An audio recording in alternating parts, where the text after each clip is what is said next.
Здорово всем, с вами Миша Выплюшка, это канал бывшего осужденного, рубрика «Плюха решает». Здесь подписчики присылают мне вопросы на разные криминальные темы, ситуации, которые случились у них в жизни, с просьбой разрешить, дать совет, либо дать оценку. Это первый выпуск, поддержите лайком, подпиской, мы начинаем, немного информации и вперед. Нравится мой канал и контент, который я делаю? Тогда тебе будет интересно узнать это все без цензуры и со многими интересными подробностями. Для этого всего лишь нужно перейти в мой закрытый телеграм-канал. Как туда попасть, ты узнаешь видеоинструкции по ссылке в описании. Общение по разным интересным темам 24/7. Залетай. Ну, погнали. Плюха, здорово. Здорово. Меня зовут Мишаня. Привет, Смотрю Мишань. твой канал, наверное, с самых первых выпусков.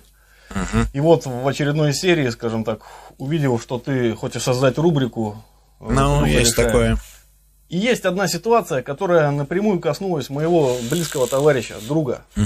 Пацан захотел сделать права. Пошел, учить. Кстати, ребят, если хотите появиться в этом выпуске, можете также там как-то себя, чтобы не светить лицо там и так далее, как-то вот очки, кепка, либо просто отвернуться, но нужен вот видеоматериал, чтобы я снял ролик на вашу ситуацию. Понимаю, что пришлете, конечно, много мне всякой хероты, но я отберу нормальные темы и обязательно в выпуске вы появитесь. Учиться в автошколу. Пошел учиться в автошколу. Которого дала автошкола, моему товарищу, предложил пацану, скажем так, ускорить обучение. И права в ближайшее время будут у тебя месяц-два. Но потому что, сам понимаешь, сейчас... Так, подожди, но там же и так вроде учатся там 3 месяца. Зачем быстрее? Ну, ладно. Сейчас с нашими законами на права учиться полгода, наверное, не знаю, не меньше. Да? Понятно, что те, кто учатся, так или иначе покупают экзамены. И пошли дни, недели, месяцы. Чувак заморочился, даже смонтировал, видите, как с переходами. Прав нету. Швырок. Кормить завтраками. Типа, все в процессе, классика. Все нормально, все хорошо. Ждали.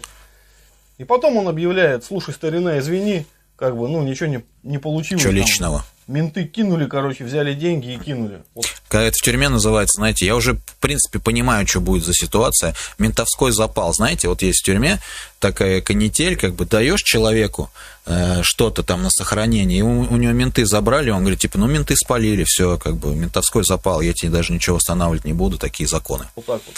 Но, кинули. Бабки отдам, как только смогу. А, вот даже так? Ну. И сколько это длится? И постоянно стал кормить завтраками, что нету денег, там то с работы уволили, то дача у него сгорела, то жене на операцию, постоянно одни отмазки. Так. При этом лично он не хочет встречаться. Вся связь по телефону, он на связи, он периодически может трубку взять, там на WhatsApp что-то ответить, написать. Прошел год, и за этот год какую-то часть денег он отдал, грубо говоря, от этих 35 тысяч он отдал, насколько я помню, 1010. Пытались как-то на контакт идти, то есть нормально, по-человечески обращаться, разговаривать: слушай, старина, так дела не делаются-то, ты верни. Братан, ты тоже такой в образе, конечно, в этом ролике такой вещь. Ну, бабки, ты будь добр, верни бабки, деньги. блядь. Да, ты объяснился. С прилком пацан отключи. Нормальный же он, да, гривой машет, говорит. Но денег нету. И потом случайным образом выясняется, что его вообще с позором выгнали из этой автошколы. И в этой автошколе он поперекидал как сотрудников, так и учащихся просто большую кучу людей, и девчонок, и пацанов, и парней на кругленькую сумму. У кого-то занял, у кого-то взял за обучение, и бабки просто не отдает. Получается, люди не получили ни права, ни свои деньги. Никто ничего не увидел. И напоминает мне историю, я когда боксом занимался, у нас в один прекрасный момент наш тренер просто попросил родителей сдать за, секцию на полгода вперед всех. И все. И больше мы его, не видели. Как только он пособирался всех лаве, где-то там через неделю он пропал. Возникает вопрос, как быть в такой ситуации? Пойти, скажем так, написать заявление. Так. Если я смотрю твой канал, понятное дело, я не хочу так делать. Второй момент. Вот это, блядь. Что это значит? Если я смотрю твой канал, то что? Теперь не позволяют тебе какие-то понятия пойти написать заявление в милицию? Дружище, нет, это вот так это не работает. Ты взрослый человек, стоишь, вроде нормально, адекватно разговариваешь, там всю ситуацию понимаешь. Причем здесь я, мой канал и ваши проблемы и взгляд на жизнь вообще. То есть вообще, ну, ты не можешь что-то сделать из-за того, что смотришь мой канал?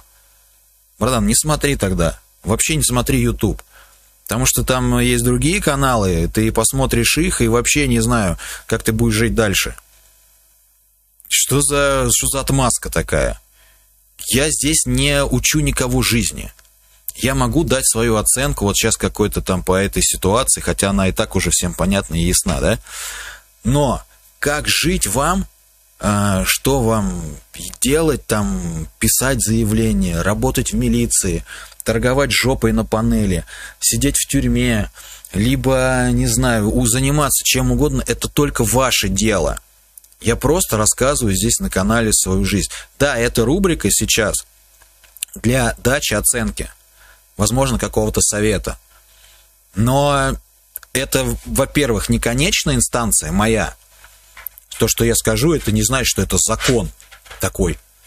Это один момент. Второй момент, что как бы свою голову надо иметь на плечах.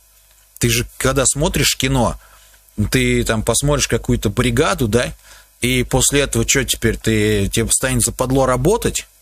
Из-за того, что ты бригаду посмотрел, ты жене такое скажешь, скажи мне, дружище. Она скажет: слушай, ты что, на работу не пошел, заболел, что ли? Не, я посмотрел бригаду, и пацанам четким не положено работать, западло. А что мы будем есть? Да хуй его знает, что-нибудь будет, там про это ничего не говорят. Наказать его, так. Поймать, пробить башку и избить его просто. Тоже допустим. Не вариант. Мы сейчас живем в такое время, что по-любому виноватым окажешься. Ну да, это да. Есть такое. Заявление и закрою за такое дело.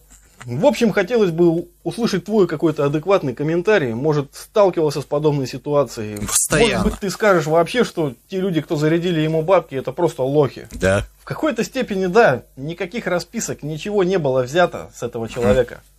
Просто вошел в доверие, как бы. Ну, видно, адекватный человек, у него семья, ребенок. Ну, что, он кидать, что ли, будет? Ну, в общем, спасибо тебе за твой канал. Давай, удачи. Давай. Короче, смотрите, в общем, классика жанра, да?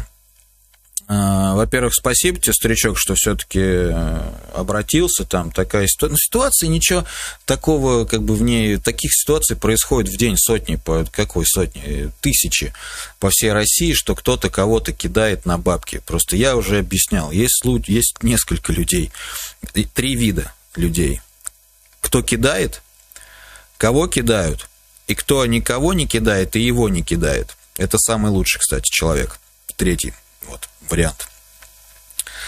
То, что случилось, конечно, ну, понятное дело, что он гондон, он виноват, он кинул на лаве, он вот так вот поступил, там, ну, он нехороший человек. Но я объясняю всегда одно и то же. Вот я никогда ни в чем не винил других, в своих бедах, там, еще что-то. Ну, может быть, от какой-то отчасти от малой, да, потому что все-таки мы живем в обществе, в социуме, вот, и мы зависим от других людей и от многих там каких-то событий. Но, тем не менее, деньги ты отдал ему сам, то есть ты поверил, ты повелся, тебя, грубо говоря, развели, незнакомому человеку отдать бабло.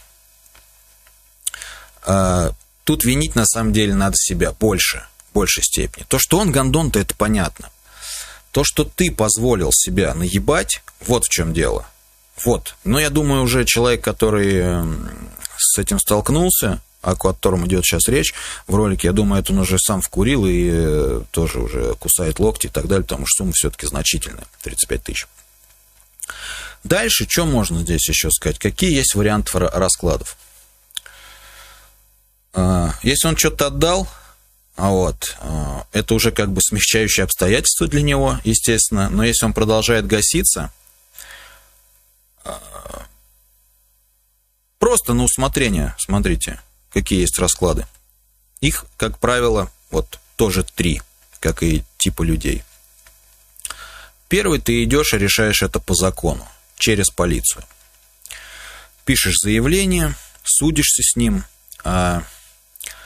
показываешь там переписку, скриншоты, там еще что-то, какие-то, ну, худо-бедно какие-то доказательства того, что вообще все это было. Вот. Факт вот этой передачи денег, там, ну, не знаю.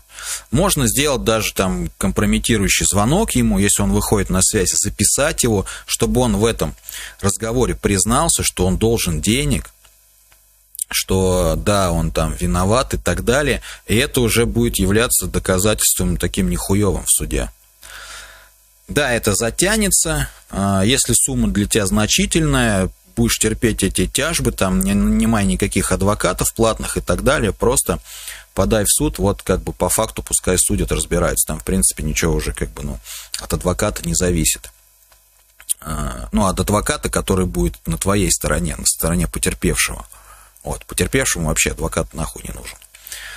Вот, то есть такой вариант. Другой вариант, это вот, который ты в конце озвучил, типа найти его там и наказать как-то там, не знаю, там физически, как вы хотите.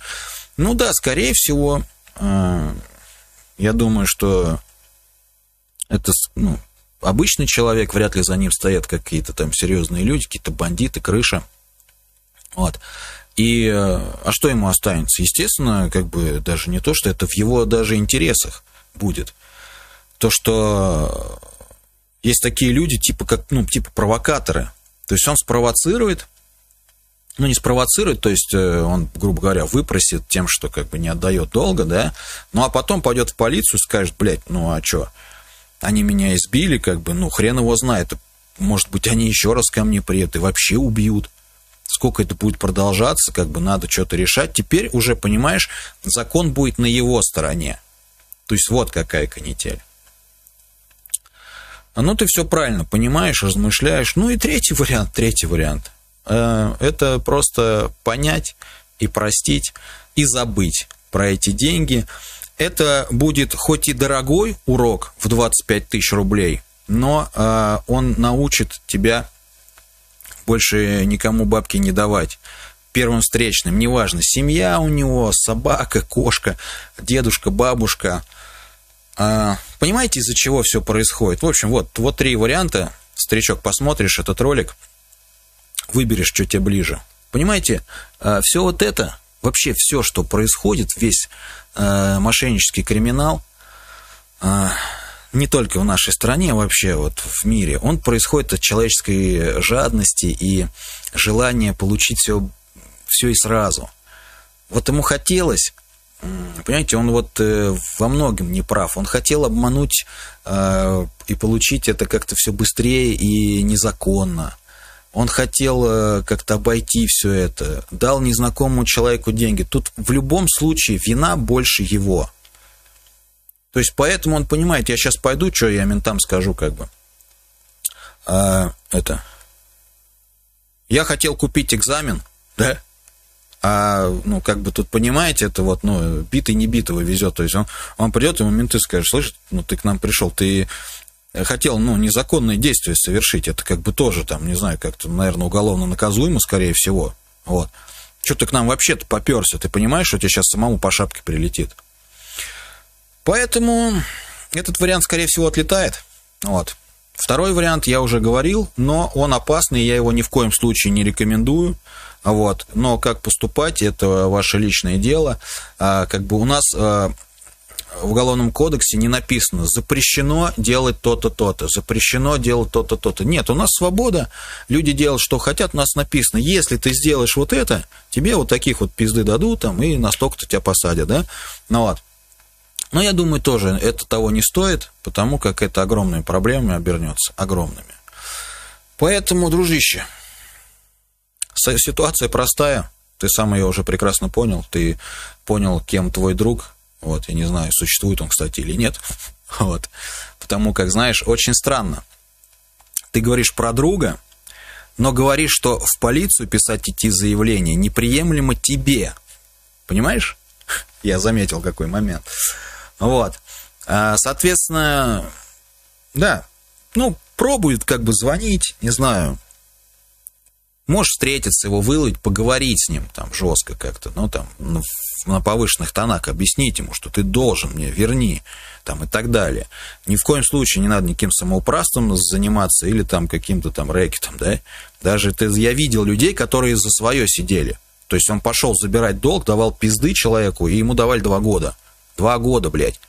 Оно того не стоит, не надо этого делать. Поэтому вот так вот